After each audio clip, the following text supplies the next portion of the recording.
Hi, I'm Deanna Romarowitz, Associate Counsel at NAR. With news about vaccine mandates at the federal, state, and local levels making headlines, real estate professionals might be wondering how vaccine mandate rules apply to them. In this Window to the Law video, I will provide guidance on how to handle vaccine policies for brokerage offices and the showing and leasing of properties. The Occupational Safety and Health Administration issued an emergency temporary standard to establish COVID-19 vaccination, verification, and testing requirements for employers with more than 100 employees. While the applicability of this federal mandate may be limited for real estate, brokerages must also be aware of any vaccine rules at the state and local levels. For example, in New York State, all businesses must require that anyone entering the premises show proof of vaccination or require everyone to wear masks indoors regardless of vaccination status. This means that brokerages in New York not only have to follow these rules for their offices, but also with property showings, open houses, and in-person events. Therefore, it's important to be familiar with and consider all applicable rules and regulations before implementing a vaccine policy. Here are some tips and best practices for brokerages to consider when providing their services in light of the ongoing pandemic. Can a broker require their independent contractor agents be vaccinated? Since the OSHA ETS does not cover independent contractors, real estate brokerages are not required to implement a vaccination, verification, and testing plan.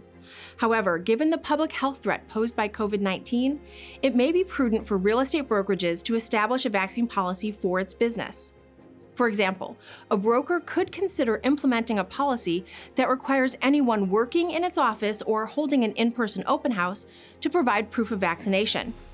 Be sure that a vaccine policy is based on exposure risk and not based on the nature of the relationship, and that the requirement is consistently enforced. Exemptions for disability or a sincerely held religious belief would apply. Can a seller require prospective buyers to be fully vaccinated to view the seller's property? Generally speaking, a seller may set parameters on individuals who enter their property, including by requiring that individuals adhere to COVID precautions. Listing brokers should obtain their clients' requirements in writing and communicate them to cooperating brokers, for example, in the property listing showing instructions. That said, real estate professionals should advise their sellers that such requirements must take into account fair housing laws, which may require an accommodation be made to individuals who are unable to meet the COVID requirements. For example, offering a virtual showing to accommodate buyers who cannot meet the requirements, or accepting testing as an alternative to vaccination may be necessary to consider depending on the circumstances. Listing brokers should work with their legal counsel to disclaim any guarantee about health, safety, and the individual's vaccination status, and also utilize other showing precautions, such as requiring people to wear masks, social distancing, and increasing ventilation by opening windows and doors.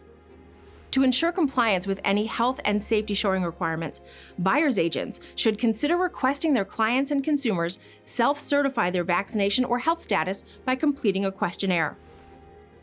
Can a landlord require their tenants to be fully vaccinated? While vaccination status is not a protected class under the Fair Housing Act, other prohibited bases for discrimination in housing still apply. A person who is unable to get vaccinated due to an underlying medical condition or a sincerely held religious belief would be entitled to a reasonable accommodation, which could include testing and wearing a mask in common areas. In addition, consider whether minorities or families with children could be disparately impacted by a vaccination requirement. For more information on COVID-related issues that impact real estate, please visit nar.realtor/coronavirus. Thanks for watching this episode of Window to the Law.